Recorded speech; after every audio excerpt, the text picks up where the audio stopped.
کیا دوران سفر سنتیں بھی پڑھی جائیں گی؟ بہت اہم سوال ہے. اس کا مدلل جواب دوں یا صرف جواب دے دوں؟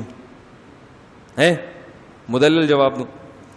بعض لوگ یہ کہتے ہیں کہ سفر میں سنتیں مؤکدہ نہیں ہوتی.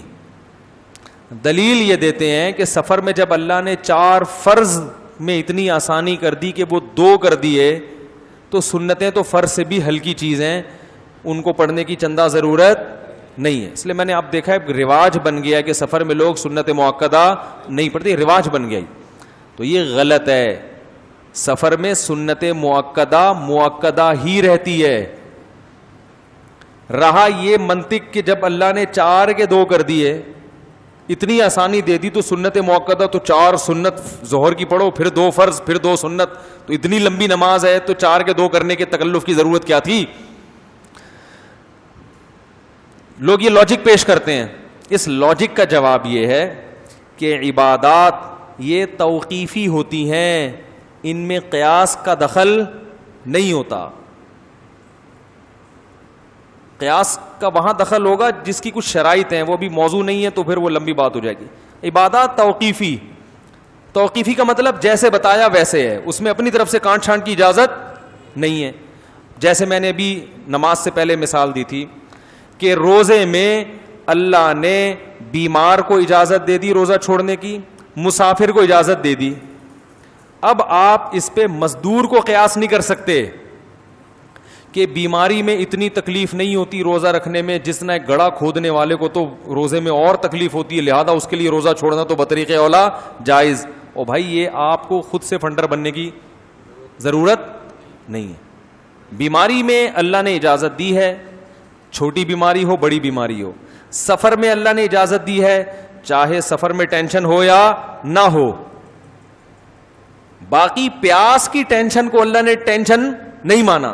مزدور جب گڑھا کھودے گا تو اس کو پیاس لگے گی نا, بہت زیادہ لگے گی. عام لوگوں کو کم لگتی ہے اور اس کو زیادہ لگے گی. تو شریعت نے اس پر مدار نہیں رکھا کہ جس کو زیادہ پیاس لگنے کا خطرہ وہ روزہ چھوڑ سکتا ہے, جس کو کم پیاس لگے وہ روزہ نہیں. یہ نہیں ہے. پھر تو بہت سے لوگ کہیں گے کہ یار میں روزہ نہیں بھی رکھتا تو بھی مجھے بہت پیاس لگتی ہے, میں مزدوری نہیں بھی کرتا تو بھی مجھے بہت پیاس بھوک اور پیاس تو روزہ ہے ہی بھوک اور پیاس کے لیے. وہ تو جتنا مرضی لگ جائے, جتنا مرضی بھوک لگے, جتنی مرضی پیاس لگے, اس میں آپ کو روزہ چھوڑنے کی اجازت نہیں ہے. تبھی آپ دیکھو گرمیوں میں بھی روزہ اسی طرح واجب جیسے سردیوں میں. حالانکہ سردیوں میں پیاس نہیں لگتی, گرمیوں میں زیادہ. اور جس دن بہت زیادہ گرمی ہو بہت زیادہ پیاس. جو اے سی میں بیٹھا ہوا ہے اس کو کم پیاس, جو دھوپ میں گھوم رہا ہے اس کو زیادہ پیاس. تو کہیں بھی آج تک کسی فقیہ نے نہیں لکھا کہ جو دھوپ میں سفر کر رہا ہے اس کے لیے روزہ چھوڑنا جائز ہے, اے سی والوں کے لیے وہ روزہ رکھنا واجب ہے. تو یہ کوئی ایسی چیز بن جائے گی جو آپ کا اپنا دین بن جائے گا. اسلام نے ایک اصول بیان کر دیا, مسافر مریض ان کو روزہ چھوڑنا جائز ہے, چاہے مسافر کو تکلیف ہو یا نہ ہو, اس کے علاوہ کسی کو جائز نہیں ہے.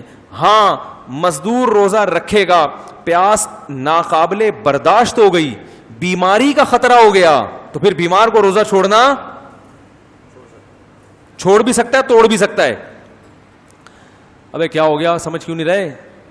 مزدور نے روزہ رکھا اور حالت اتنی خراب ہو گئی کہ اگر وہ پانی نہیں پیے گا تو ڈی ہائیڈریشن ہو جاتا ہے نا, وہ کیا کہتے ہیں اس, ایسی بیماری ہو گئی کہ اب اس کے خطرہ ہے کہ بیمار نہ ہو جائے, ایسی حالت ہوگی کہ خطرہ ہے کہ بے ہوش نہ ہو جائے, بی پی بہت زیادہ لو ہو گیا اس کا. خطرہ جہاں بیماری کا آئے گا تو اب ہم پیاس کی وجہ سے نہیں, اس بیماری کی وجہ سے کہیں گے کہ آپ روزہ توڑ دو. یا مرنے کا خطرہ ہو گیا تو جان بچانا پہلے ضروری ہے. سمجھ رہے ہو؟ اس کو کسی شرعی اصول کے تحت لایا جائے گا. صرف پیاس لگ رہی ہے تو بھائی پیاس تو زیادہ لگے کم لگے, اور جب زیادہ پیاس لگتی ہے تو اس کی وجہ کچھ نہ کچھ وجہ ہوتی ہے. تو وجہ بعض دفعہ یہ بھی ہوتی ہے کہ آپ دھوپ میں چل رہے ہیں, بعض دفعہ یہ وجہ بھی ہوتی ہے کہ گرمیوں کا روزہ ہے, بعض دفعہ یہ بھی ہوتی ہے کہ آپ نے محنت کا کام کیا ہے. سمجھ رہے ہیں بات کو کہ نہیں سمجھ رہے؟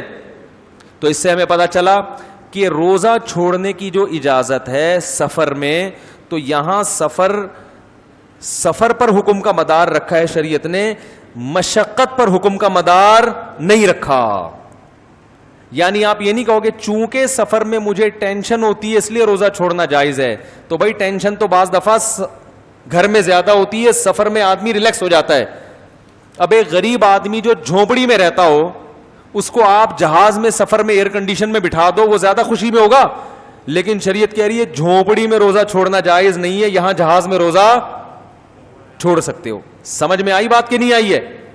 اب سمجھو اس سے بات کہ یہ جو فرض نماز ہے, یہ جو اللہ نے 4 کی 2 پڑھنے کی اجازت دی ہے, یہ سفر کی وجہ سے دی ہے, ٹینشن یا مشقت کی وجہ سے نہیں دی. وہ الگ بات ہے کہ اس سفر کے پیچھے جو حکمت تھی وہ ٹینشن تھی, لیکن اب جو مدار رکھ دیا وہ ٹینشن کو ختم کر کے سفر ہی کو مشقت کے قائم مقام قرار دے دیا شریعت نے. فرض کر لیا کہ جہاں سفر ہوگا گویا مشقت ہے, چاہے حقیقت میں مشقت نہ بھی ہو.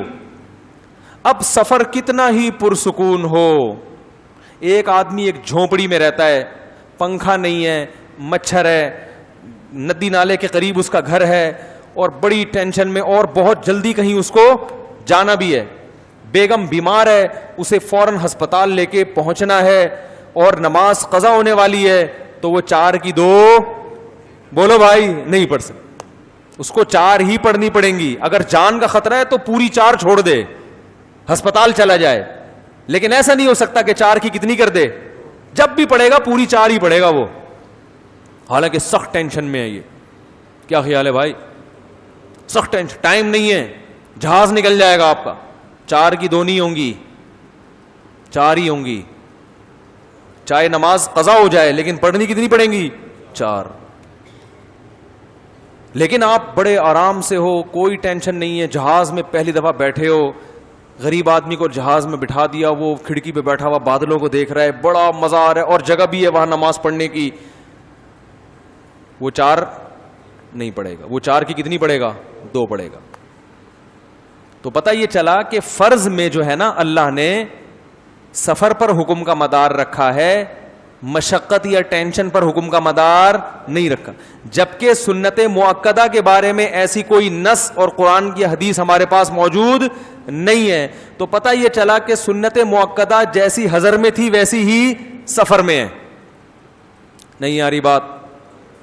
اب سوال وہ پیدا ہوگا کہ یار پھر تو بڑی ٹینشن ہے, بعض دفعہ سفر میں واقعی ٹینشن بھی ہوتی ہے, تو پھر جیسے آپ اسٹیشن پہ کھڑے ہوئے ہو, ٹرین نکلنے کا خطرہ ہے, تو آپ نے ظہر کی 4 سنتیں پڑھی, پھر 2 فرض پڑھے, پھر 2 سنت, یہ تو ٹرین نکل جائے گی. تو بھائی سنت مؤکدہ کے بارے میں اصول یہ ہے کہ اس کا مدار سفر پر نہیں ہے, اس کا مدار ٹینشن پر ہے, کیونکہ وہ مؤکدہ فرض نہیں ہے. اور جو سنت ہوتی ہے وہ اگر ٹینشن ہو, کوئی مسئلہ ہو, تو حضر میں بھی چھوڑ سکتے ہو, تو سفر میں تو بطریقہ اولا چھوڑ سکتے ہو. نہیں آ رہی بات میرا خیال ہے؟ تو کیا مطلب, اگر ٹینشن میں ہو, کہیں جلدی جانا ہے, تو یہاں بھی چھوڑ دو, اور اگر سفر میں ٹینشن نہیں ہے تو وہاں بھی نہیں چھوڑ سکتے. تو اگر سفر میں آپ کو جلدی ہے, ٹرین نکلنے کا خطرہ ہے, تو اس بیس پہ سنت موقع نہیں چھوڑیں گے کہ سفر میں ہے, اس بیس پہ چھوڑیں گے کہ ٹرین نہ نکل جائے, کیونکہ ٹرین نکلنا ایک حرج ہے. تو آپ چھوڑ دیں سنت موقع, صرف 2 فرض پڑھیں آپ. نہیں آ رہی بات سمجھ میں؟ جہاز میں کھڑے ہونے کی جگہ نہیں ملتی, بڑی مشکل سے وہ کہیں ایئر ہوسٹس سے پھٹا کر کے جگہ ملتی ہے 2 فرض پڑھنے کی, وہاں آپ نے 4 سنتیں بھی شروع کر دیں تو عملہ پریشان ہوگا. تو یہ ایک ٹینشن ہے, تو وہاں آپ 4 سنتیں چھوڑ دیں, بلکہ کتنی پڑھیں؟ صرف 2 فرض پہ اکتفا کریں. یہی ٹینشن اگر سفر میں نہیں ہے, گھر میں بھی ہے, تو بھی چھوڑ سکتے ہیں آپ. کیا مطلب؟ آپ آرام سے بیٹھے ہوئے, آفس جانا ہے آپ نے, صحیح ہے نا, لنچ ٹائم ملتا ہے نا آفس میں لوگوں کو, تو آپ کہیں آنکھ لگ گئی تھی, دیر سے اٹھے, اب آپ کو پتا ہے کہ میرے پاس صرف 4 فرض کا ٹائم ہے, سنتوں میں لگ گیا تو آفس میں لیٹ ہو جاؤں گا, وہاں باس کی جھاڑ پڑے گی. تو آپ سفر میں نہیں ہے تو بھی سنت موقدہ, ارے بولنے میں کوئی پابندی لگائی ہے گورنمنٹ نے, سنت موقدہ چھوڑ سکتے ہیں آپ. تو سنت موقدہ کا تعلق حقیقت مشقت کے ساتھ ہے, کہ حقیقت میں اگر آپ ٹینشن میں ہیں, مشقت میں ہیں, حرج واقع ہو رہا ہے, تو سفر میں بھی چھوڑ سکتے ہیں, حضر میں بھی چھوڑ سکتے ہیں. اور حقیقت میں اگر ٹینشن نہیں ہے, ریلیکس ہیں, تو نہ حضر میں چھوڑ سکتے ہیں اور نہ سفر میں چھوڑ سکتے. نہیں آ رہی بات میرا خیال ہے؟ اب میں سفر میں کب سنتیں پڑھتا ہوں, کب نہیں پڑھتا, اصول یہ ہے کہ جب میں ٹرین میں سفر کر رہا ہوں یا جہاز میں تو صرف 2 فرض یا 2 فرائض پر اکتفا کرتا ہوں, فجر کی سنتوں کے علاوہ کوئی سنت نہیں پڑھتا, کیونکہ ٹرین میں نماز پڑھنا مشکل ہوتا ہے. قبلہ رخ جب آپ نماز پڑھتے ہیں کھڑے ہو کر, لوگوں کا سامنے سے گزرنا مشکل ہو جاتا ہے بسا اوقات, اور وہ لوگ, کوئی چائے والا آتا ہے وہ لے کے کھڑا رہتا ہے جب تک آپ سلام نہیں پھیرتے, تو وہاں دوسرے بھی تنگی میں, آپ بھی تنگی میں, تو صرف فرائض پر اکتفا کرو, سنتیں چھوڑ دو.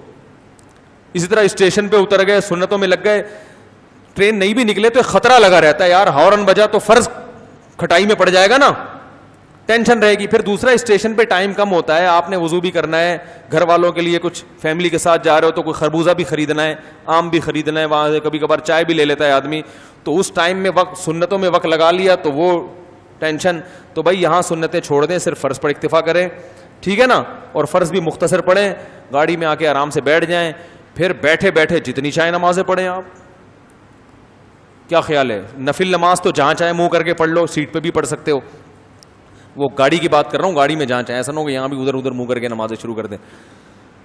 لیکن جب کسی مقام پہ پہنچ گئے, اب آپ لاہور گئے اور لاہور آپ کا 3-4 دن ٹھہرنے کا ارادہ ہے, تو ہیں تو آپ اب بھی مسافر, لیکن وہاں آپ کسی کے گھر جا کے ٹھہرے, پھر آپ کو اے سی روم ملا ہوا ہے, آپ آرام سے ہنسی خوشی زندگی گزار رہے ہیں, پھر آپ سنت موقدہ پڑھیں گے. فرض تو 2 ہی پڑھتے رہیں گے, لیکن سنت موقدہ پوری پڑھیں گے.